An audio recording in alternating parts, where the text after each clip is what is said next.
Welcome to AI, Government and the Future, a podcast by Corner Alliance. We explore the intersection of artificial intelligence, government and the future with your host, Alan Pentz. We work with government to create results. We ignite your agency's mission by helping you to design and implement high-impact and innovative federal programs in AI, broadband, cybersecurity, public safety, and more. Being a government ally is at the core of all we do.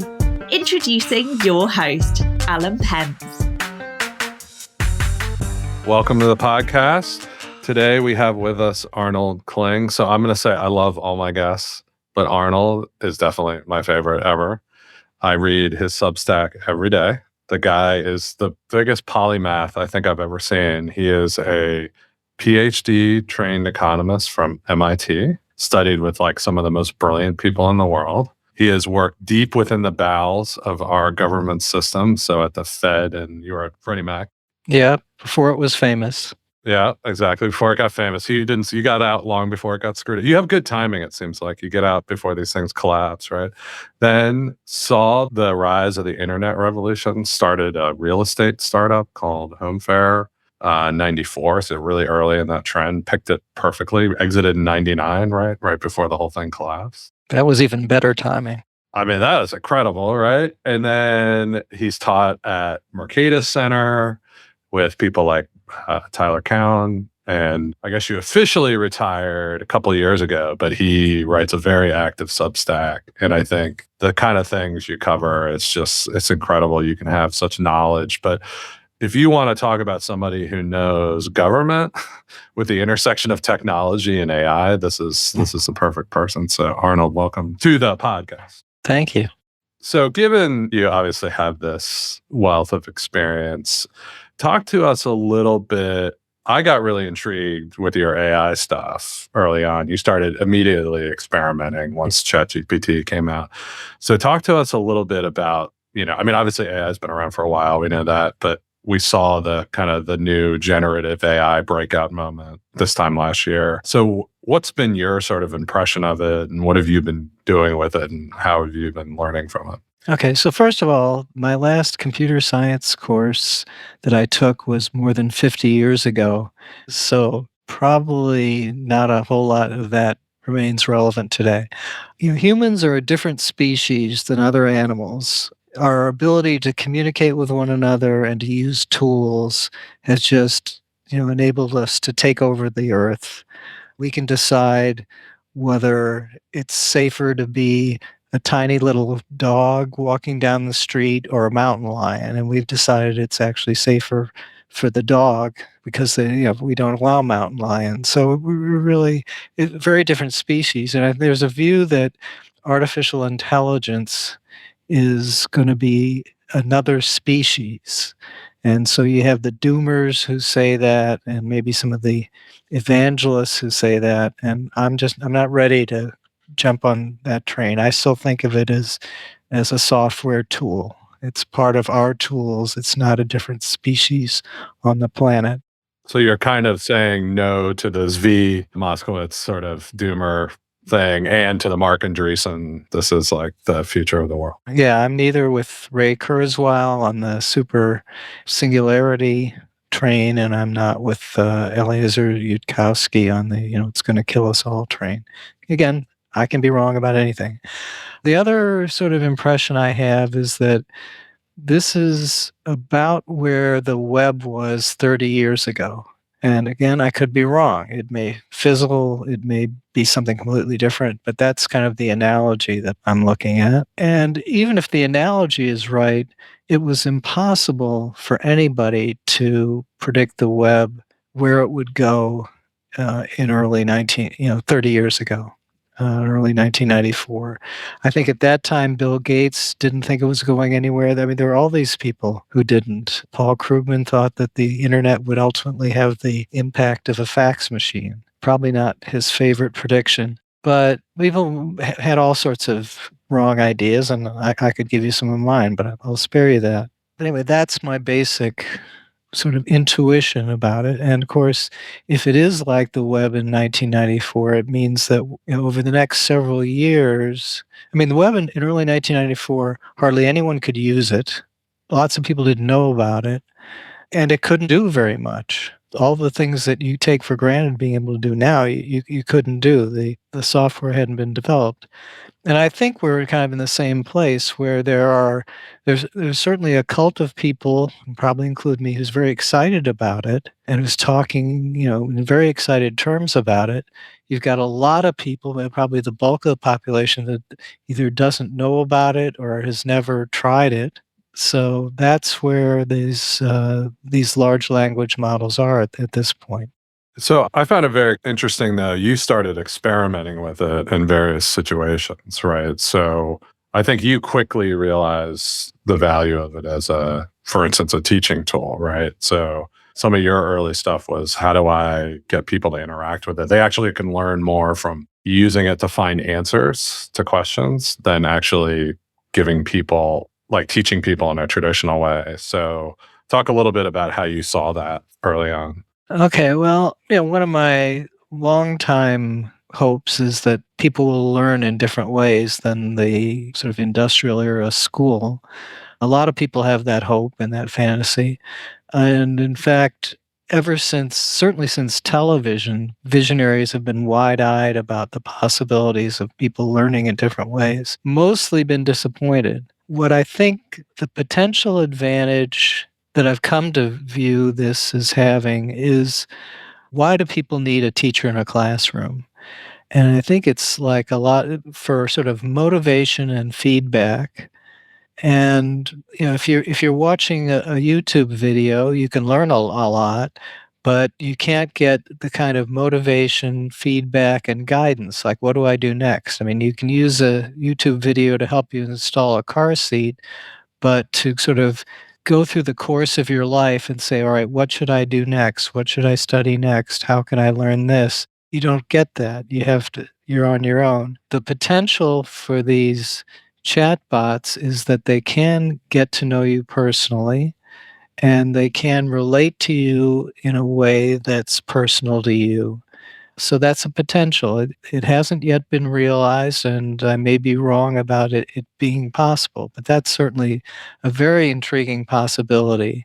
Mark Andreessen talks about maybe a young child will have a chatbot companion that will just go through that child's whole life, giving it advice and telling it what to learn next and helping it learn. And I was really intrigued. I mean, I thought it was a really great insight in keeping with that sort of tutor aspect is, hey, if I go do a prompt contest with a bunch of whatever people you're trying to teach something, kids or people at the office, and I say, why did the War of 1812 start? And you go into ChatGPT and start interacting and finding, and then the goal of the contest is to have the say it's the most interesting or most complete or most whatever thing you're trying to maximize explanation. I think your contention was they might walk away with more information and knowledge about the causes of the War of 1812 than they would have taking an entire class on that. Is that sort of how you feel still? Like a year? That's probably, you said that probably 10 months ago, something like that. I think the only reason I would be less enthusiastic about that now is that I'm probably a little more enthusiastic about other things. In that 1812 case, maybe you would have the student construct a movie. Maybe you would have them interview simulated characters, talk with Andrew Jackson or whatever. So I think the things that excite me now are these possibilities of creating sort of synthetic characters. Like Tyler Cowen early on did a Conversations with Tyler with Jonathan Swift, who's from the early 1700s. And that becomes possible. And that's a really intriguing possibility in all sorts of dimensions. And it's interesting what you mentioned Tyler, because, he just talked a little bit about his greatest of all time economist book and how he set it up sort of as an interactive AI chatbot. How have you seen that experiment go? I thought it was a little more limited than I would have expected. It may be. You could imagine being even more open-ended, have him, talk to these people. Okay, Thomas Malthus, what would you say about today? And, just see what the chatbot comes up with. But just the notion that it's interactive and you can explore it any way you want, choose your own adventure, as it were, in exploring it, I think that's just a great idea, because a typical linear book now, it's just too long, it has too many things in it that the author feels like they belong in there, but the reader says, oh, come on, can't I skip that? So having the reader choose their own adventure in a book, I mean, I actually think that, I feel like I've seen the future. I can't imagine the old-fashioned linear book surviving, that ultimately they will look more interactive. I looked at that goat book and I was like, this really needs to be a interactive history of economics LLM or something like that. Like keeping it to like this goat theme seemed almost like still old thinking in some ways. But what you just said there, it was very reminiscent of people talked about this with the web, right? The linking. And so you would go on these patterns of learning through links. And in some ways that's happened, right? But in other ways it hasn't at all. Do you see like a similar analogy where like maybe some of the things we're looking at might fail the same way that did or that prediction did? Oh, I'm sure a lot will. I mean, even my impressions like 8, 9 months ago have changed a lot. Again, if you'd asked anyone to make predictions 30 years ago about what would happen with the web, they would have been way off. And I think you just have to realize that that's where we are now. In some ways, there were predictions made in the past that AI has actually fulfilled, right? So I think of it as, I think we talked about that interactive journey through information on, using the World Wide Web. In a way, the large language model might actually be the thing that enables that. The technology wasn't there to meet the vision, really. So, and then today I thought really interesting. So you talked about what you think is now the superpower of LLMs, which I think is a slightly different point than we've talked about so far. Right. That's something I didn't have 8 or 9 months ago. And that idea is that, up until now, if you wanted to use a computer, you had to talk the computer's language. You had to translate your goals into, back in the day, Fortran, now it would be Java or whatever. And these things really allow you to communicate in English. I was on a bus several months ago. This is shortly after these things came out, and it was next to a professional computer programmer, and he was working on an app for himself the way professional computer programmers do, and he was stuck with something, so he just asked ChatGPT how to fix it. And it said, do this. And so he did that. And he said, well, it didn't work exactly the way I wanted. It did this, and I want this. He got the answer. Well, that used to be, I guess there were things like GitHub and so on, where there were these libraries that a programmer could look at that to ask each other questions. Those things are dying out because you can now do that. And there are just all these instances of people who used to spend a lot of time doing coding, now letting ChatGPT or Copilot or Microsoft Copilot or something do that. That's just a real change. But what's more interesting, I think, is the ability to do that, with things like draw me an image like this, and I think pretty soon it will be make a movie like this, or bring this, create a character like this. And then I think that this is something that's controversial. There are people arguing both sides, but I think the most interesting thing is to be able to talk to a physical machine like a robot and be able to talk to it in English. So instead of having to write a code to get a robot to do something, you get to a point where you can talk to it. And if that pans out, that is, and there's some people who think that'll pan out within the next few years, that will just really, really change robotics. Robotics will just be a big part of people's lives if it gets to the point where you can just talk to it in plain language and not have to write code. I mean, I think some people may have gotten ahead of this prediction, but it does strike me that most software gets abstracted at this point, that you don't really need software. You just create it on the fly out of whatever data you want. We're not there yet, but it does strike me that most SaaS software models seem kind of endangered at this point. I just saw something where there's a huge amount of banking software that's still in COBOL. And it sat there and sat there and sat there while the number of COBOL programmers went down like this. And so, but now you can direct one of these large language models, put that into Java so that people will understand it and will work better. I mean, if you'd had something like that several years ago, the Obamacare website would never have crashed.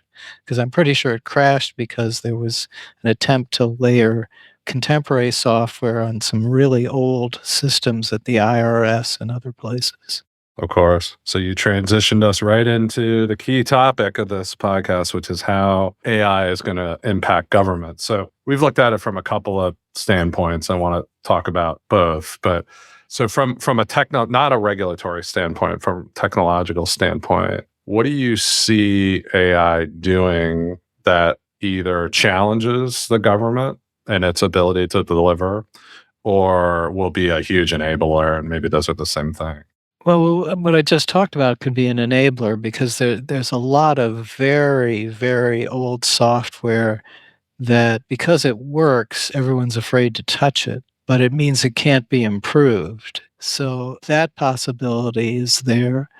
Every large organization struggles with customer support, and those customer support calls are so frustrating. The menu systems, if you want to do this, do one. So I think the ability to make those more human and more responsive and obviously a lot cheaper is a huge and almost immediately doable.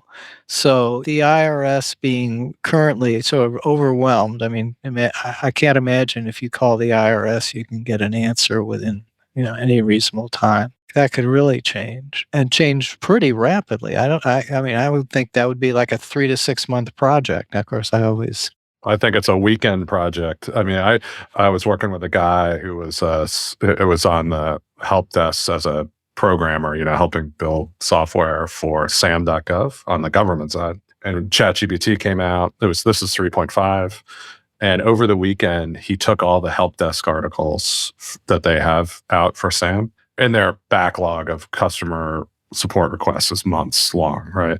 And just put them into like a vector database and started a rudimentary chatbot with it.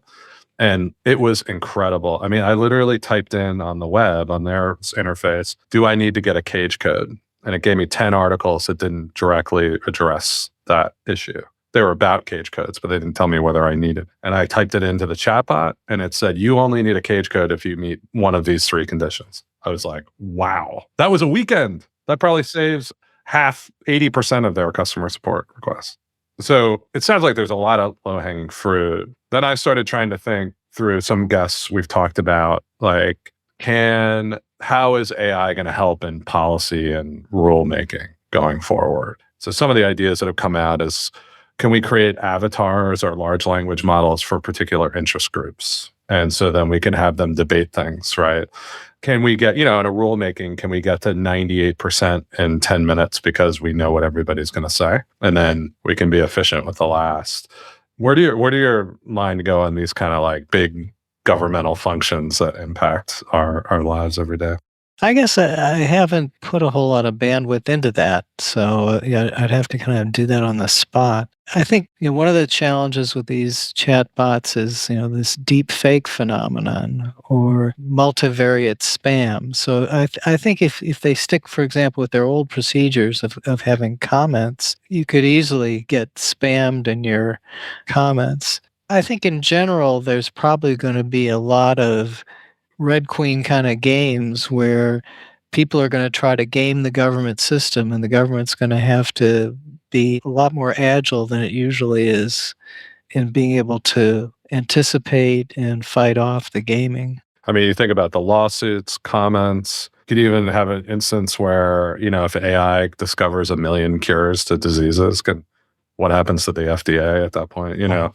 It strikes me that for good and bad, the government is going to there's going to be this forcing function of the amount of stuff coming in. It's going to force them to adopt this technology. Because it seems the only answer is more AI, right, on the other side. Yeah, and they're going to have to take advantage of the opportunities to be able to have much richer, quicker reaction times in conversations with the public would be the big opportunity.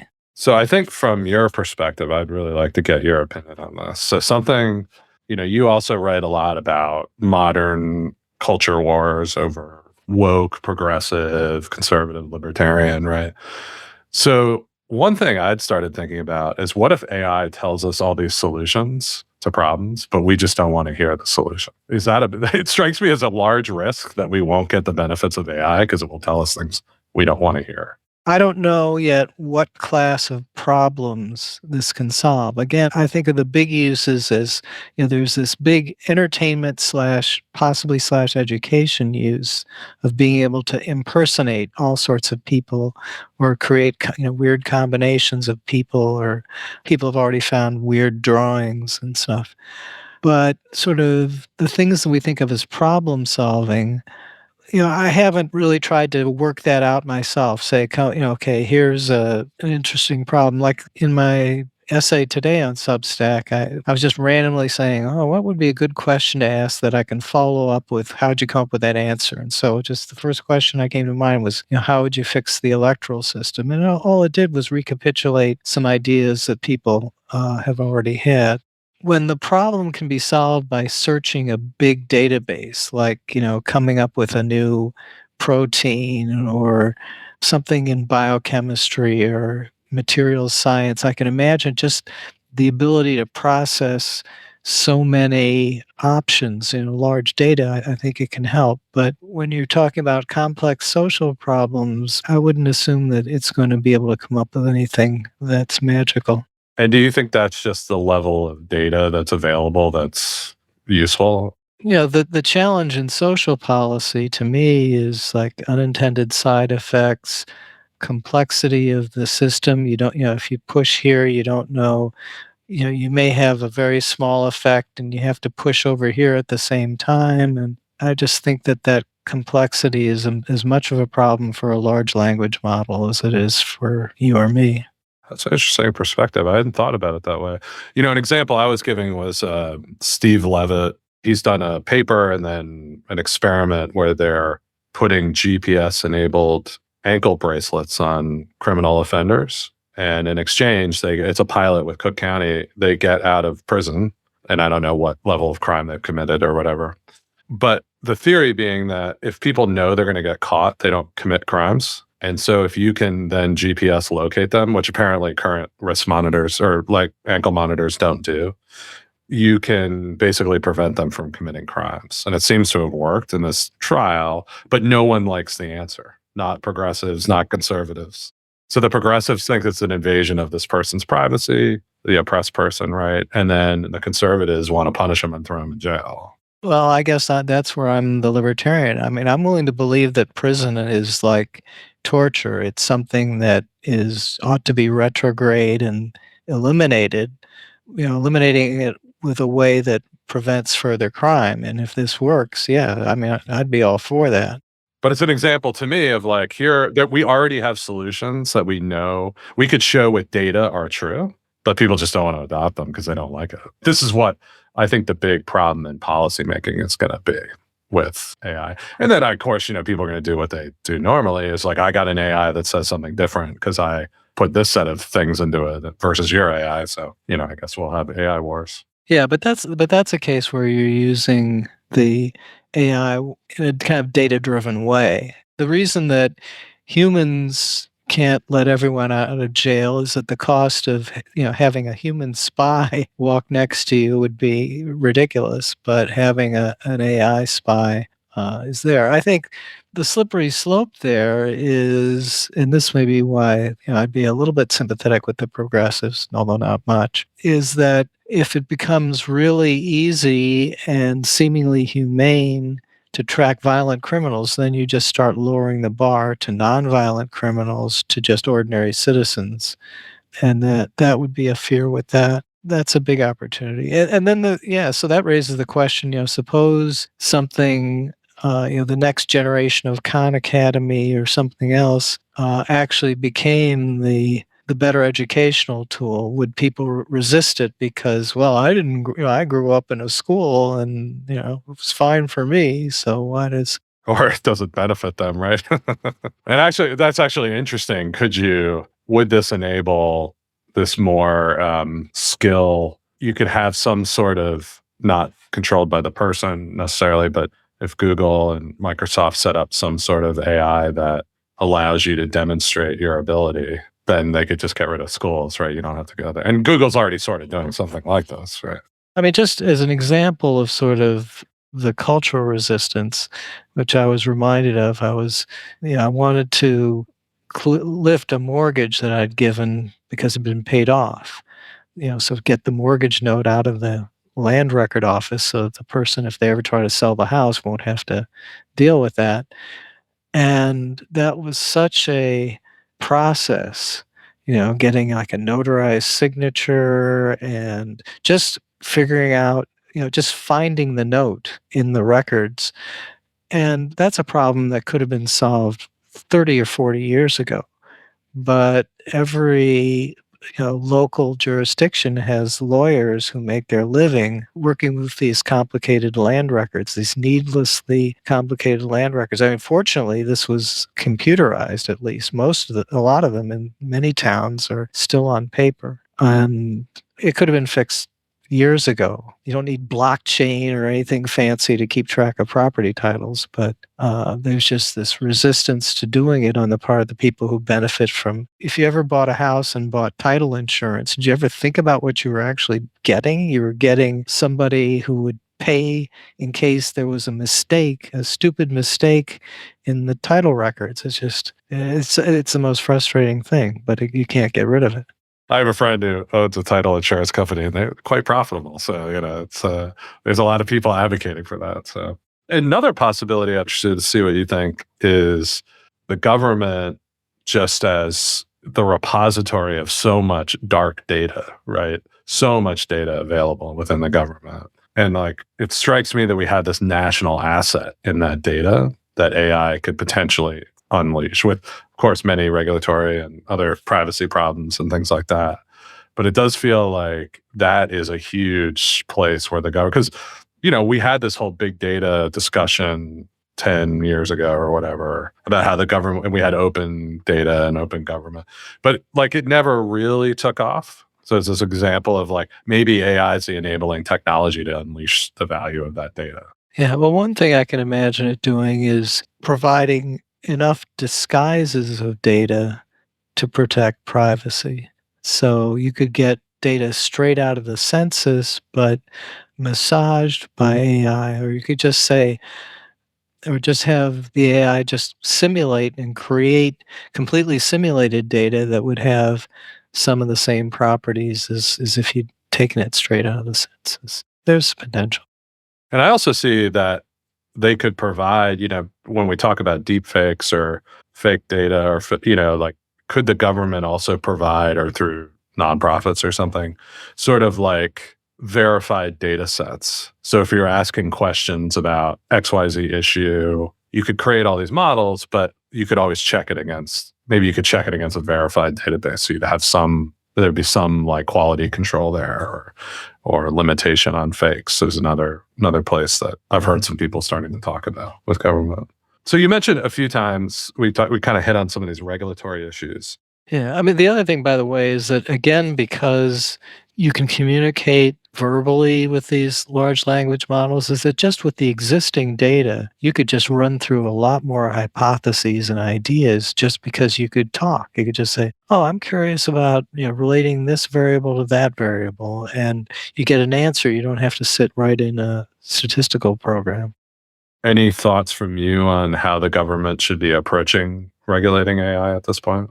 I guess I'm always lean toward a very light-handed regulation. And I think that the regulatory impulse that's based on this theory that we've unleashed a new species is wrong or it's premature. And I don't know what to do about all these sort of copyright / deep fake issues that are coming in. I think that's going to be a complex area.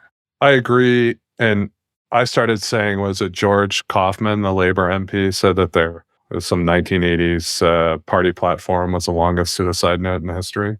I kind of feel like the EU AI law is the longest suicide note in history now. That approach to regulation is going to destroy any kind of economic competitiveness there.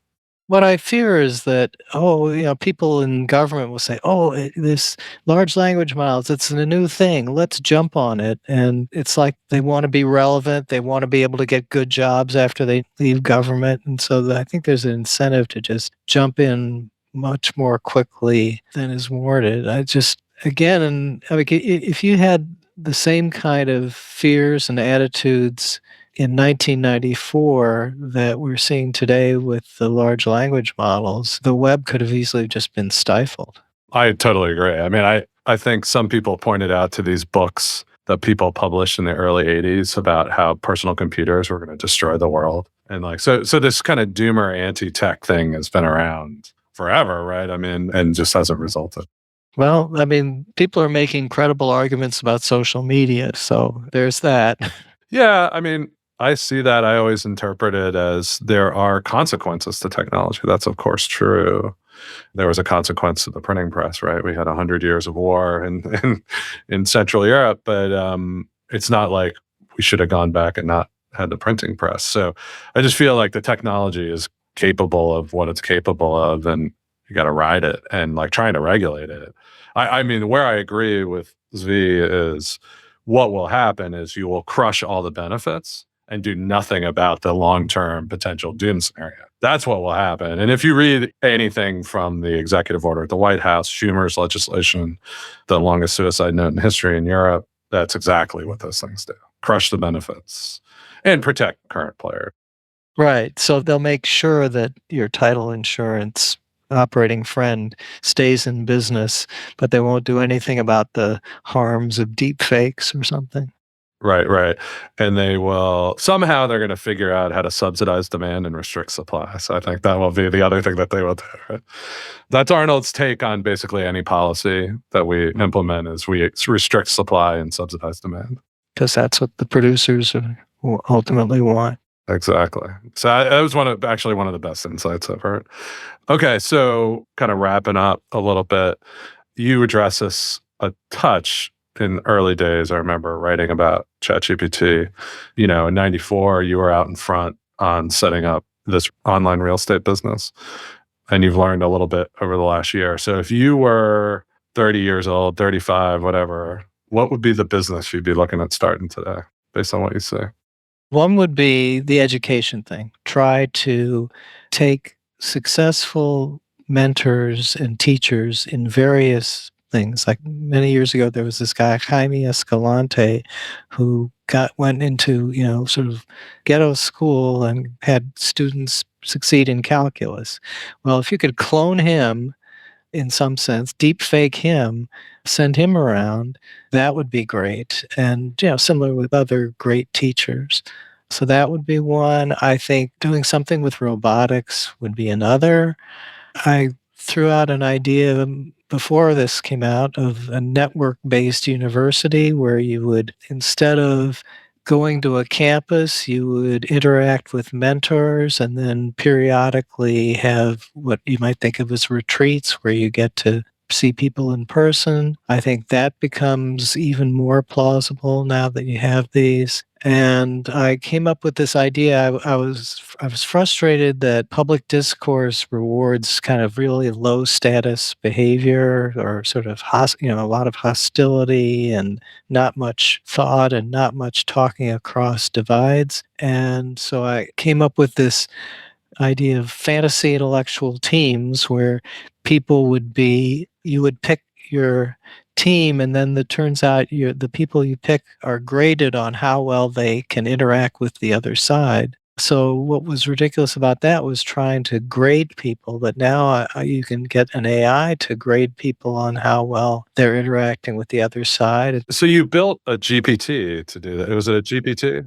Yeah, and it took me, I'd say less than 2 hours that I put into it. I feel like I got it sort of 80% of where I wanted to be. To get the next 20% would probably take at least a few weeks worth of work. But it does most of what I would want it to do. It really criticizes somebody for. So just go back and say exactly, because I knew what the idea was. So why don't you explain? Okay, so the idea is I want to, instead of rewarding people for getting likes on Twitter or whatever, which they usually get for just dunking on the other side and calling people names and insulting people, reward people who consider other points of view, respect other people, and just act more like a high school debater, where you have to be able to handle both sides, than acting like the clowns on Twitter. And so I set up a ChatGPT calls a GPT, which is just their version of an app. They already have an app store that has 3 million of these things in it, and I have one of them. And it gives you lots of feedback. It doesn't just say, well, your essay got a B plus. It says you did well at this, but you did badly because there's this other point of view that you didn't really consider and deal with well. So the potential for something like that to change discourse, which I think is like a really important issue, changing public discourse, and just that was something that was physically impossible to do before these large language models came out, and now it's really easy to set something up like that. That would be a good public service business for people. That's interesting. So, and in that process, sort of to refine the model, I guess you had to change the prompt, right? Like the GPT doesn't learn the way you would expect, or does it as you use it? So the way it works is, I say, okay, you are an expert essay grader. I want you to focus on these things. And then you test it and it comes back and you say, well, no, you inserted this criterion, which wasn't really one of my criteria. So you're changing the prompt. You're just telling it more and more. So you are teaching it what to do. A lot of the GPTs, I think, are attempts to, first of all, interface with other things, like, again, taking steps toward robotics. And I don't know, there are 3 million of them, and I haven't really delved into them. And somebody's going to have to write a GPT that helps you sort out, like, this is what you like to do in your life. Here are the 5 GPTs that you ought to try.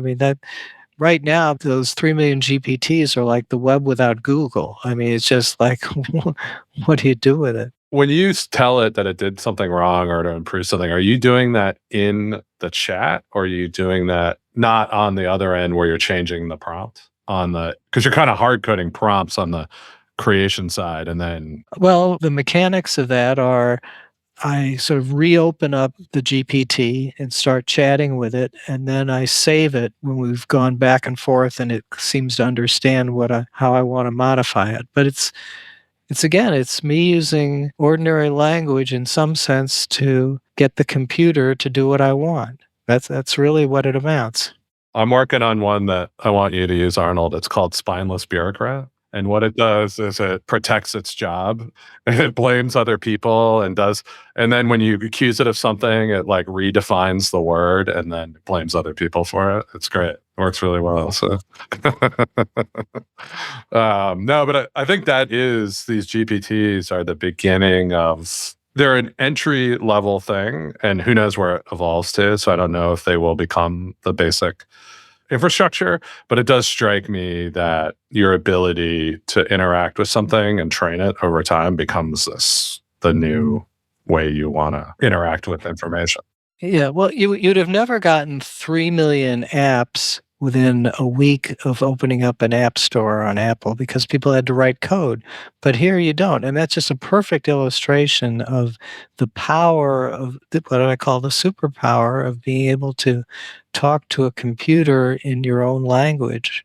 3 million in a week. I mean, by the end of the month, there are going to be, 100 million of these. And so the challenge is going to be able to sift through them and find ones that you can use. And I see this other issue that clearly is going to get solved very quickly, this agent GPT idea, where I can have ChatGPT write code, but it doesn't then load it and make it into a program. I still have to know enough about coding to do all that stuff. But that's going to end very quickly where it's just like, hey, I want something that does this, right? And it'll just go do it and create it for you. So I think that's the last step in sort of software development piece. There's a guy, Marvin Liao, I think his name is. He writes, he's a VC and writes, he has a Substack, it's interesting. And his thing was the revolution to date was sort of creating software which got you were racing to zero cost for compute with software. That's basically what it was. And now with AI, we're racing to zero cost for intelligence and insight. And so that's the goal we're on. It's like, basically, we're going to create insight and intelligence in everything, and it'll cost like almost nothing to get it. And that'll be the big unlock going forward. So, well, I think I've got 3 business ideas I got to go start. So I got to go work on that. But I appreciate your time today, Arnold. Any final words on AI and government and where you see this going? No, I think we covered a lot, and I enjoyed it. Excellent. Well, we appreciate you being on, and we'll talk to you soon. Okay, thanks. AI, Government and the Future is brought to you by Corner Alliance. To find out more about Corner Alliance and how we work with government to create results, visit our website at corneralliance.com. And then make sure to search for AI Government Future in Apple Podcasts, Spotify and Google Podcasts, or anywhere else podcasts are found. And click subscribe so you don't miss any future episodes. On behalf of the team here at Corner Alliance, thanks for listening.